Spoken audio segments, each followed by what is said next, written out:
What's going on, everybody? It's Matt, aka the Lumberjack Landlord, here with his good buddies, the three amigos, the other 2/3 of the amigos. Let's bring them in. Dion, how's it going, my friend? Howdy, doing great. I'm ready for round two. Exactly. Zoob? Oh, well, man, look forward to this. Every day is Saturday for that guy. Pretty got it. nice. So, guys, what we wanted to talk about today was something I know only a little bit about because I'm only partially free. That's theoretical. Who's to say I can't speculate? So we want to talk about financial freedom, what we gave up to get there, and really kind of just talk through that. So Dion, this was a topic that you'd brought up, and I know it was mainly so I had to talk about still having a job. So why don't we let you kick us off? Well, I think you made some of the same sacrifices that Mike and I did to get to financially free, because you are financially free. You can choose to work, you can choose not to work. That's true.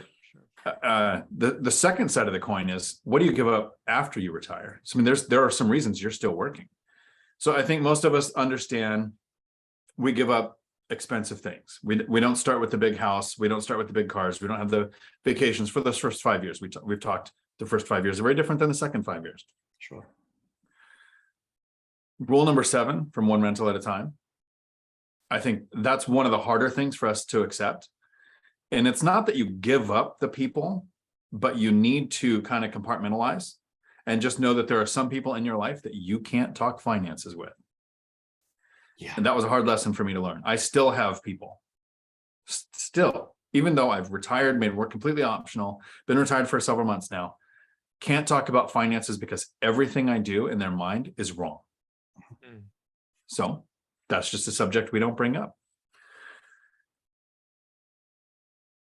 We talk about time freedom. We want financial freedom to have time freedom. You're going to give that up for the first few years.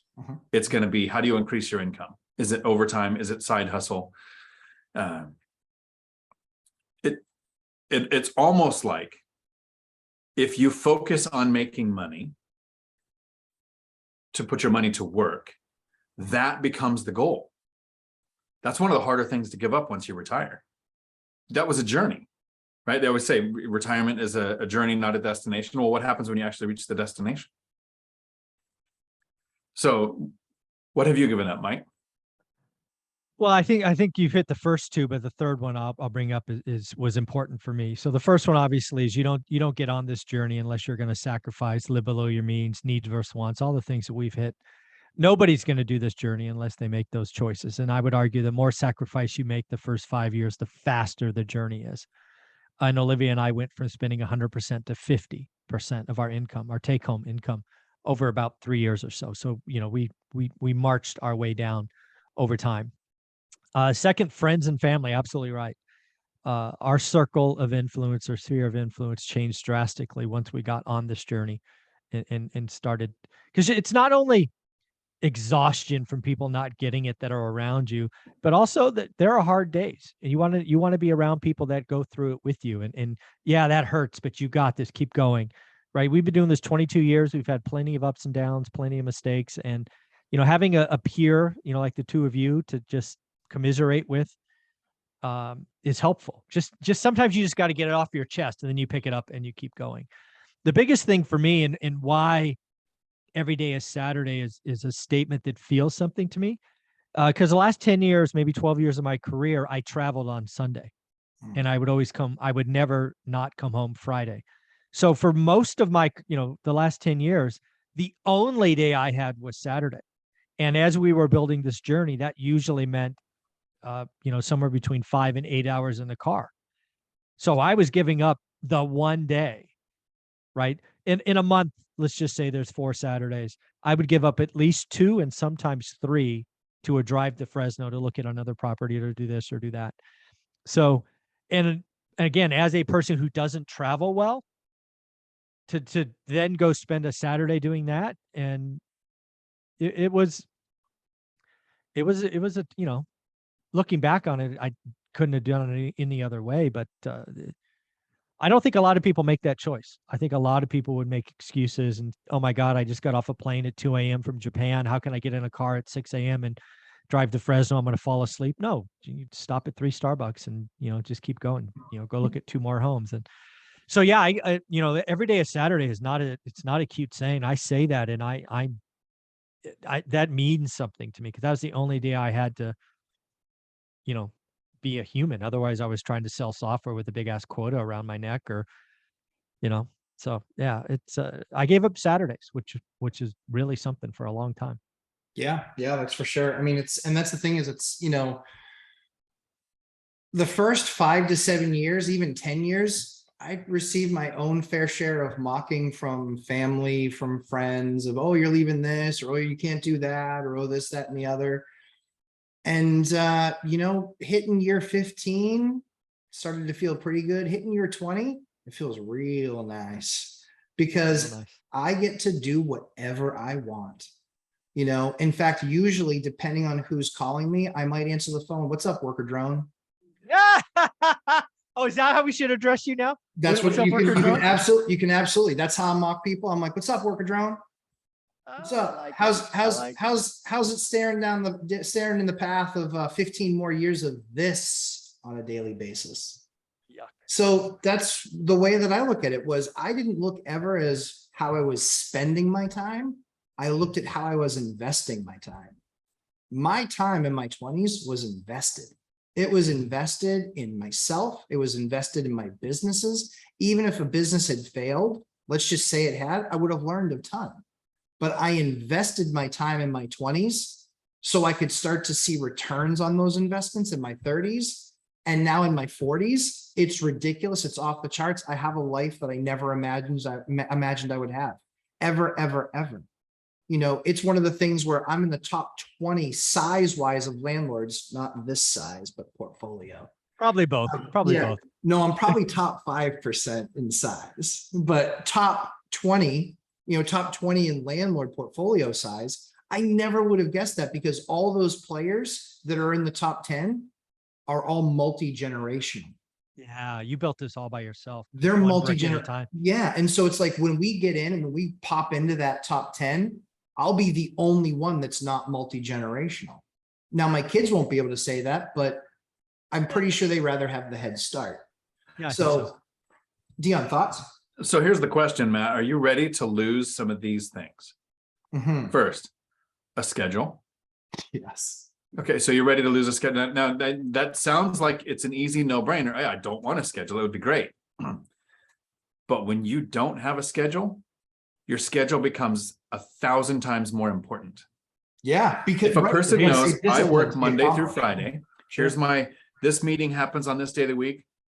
But if you don't have anything until next Wednesday, when you're meeting somebody to go to the waterfalls to record some videos, and that's the only thing you have next week. If you don't write that down and have reminders on your phone like the day before, your schedule actually becomes more important than when you had a schedule. The second thing you're going to give up, you said you get that call from that coworker and you go, what's up, worker drone or whatever you call them? Worker drunk, yes. Work drama, that office space interaction. Sure. I mean, yes, people like us, we're going to get that with each other, the way we interact. That's Sure. kind of, we're getting that work drama. But the other people who are going to retire from work, you lose that social interaction. Mhm. Not everybody has kids to raise, the family. So you have that. Kids will be out of the house eventually. So you give up that interaction with coworkers. You are currently, even though I know you're a sarcastic person, you're a very caring person. When that worker drone calls you with a problem, you fix it. Yeah. Oh, yeah. Or you give them the tools to fix it. You teach them how to fix it so they don't, repeat it, right? Mhm. That I'm helping somebody. Sure. It's a big part of work.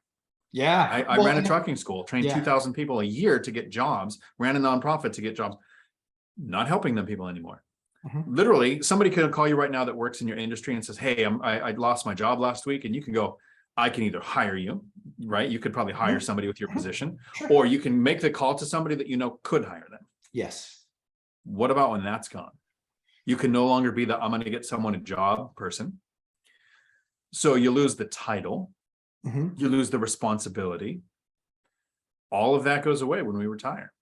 Yeah. How are you going to handle that? I will get a card that says no longer executive vice president. Is probably how we'll start that. I have to get one of those. No longer CEO of this company.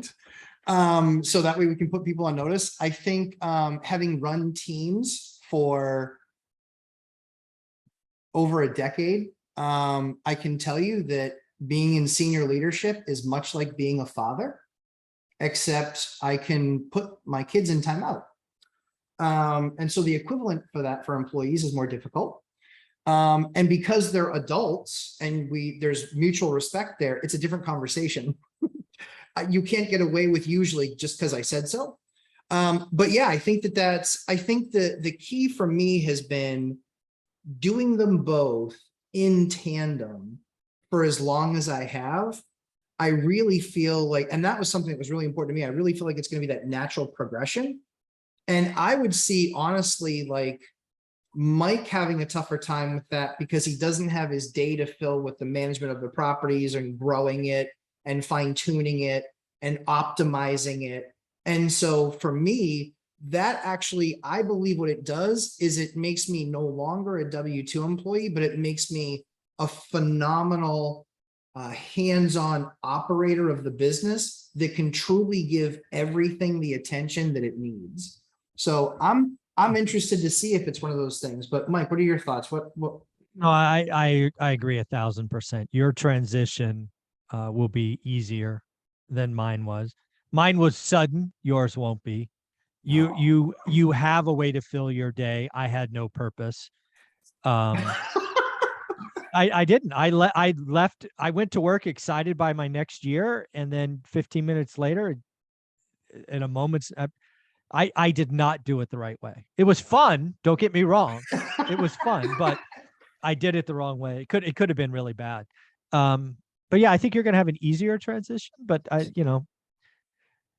you'll be shocked. I think you'll be shocked at how much of your ego is wrapped in your day job.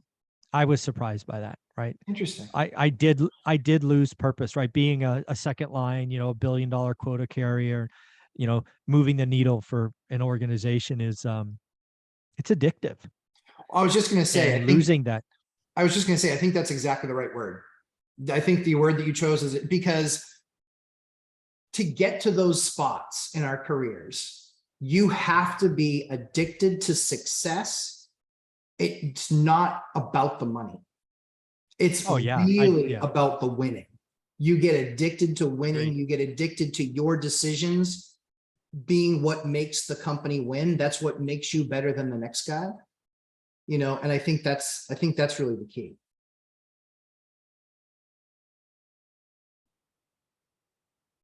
Oh, did we lose you?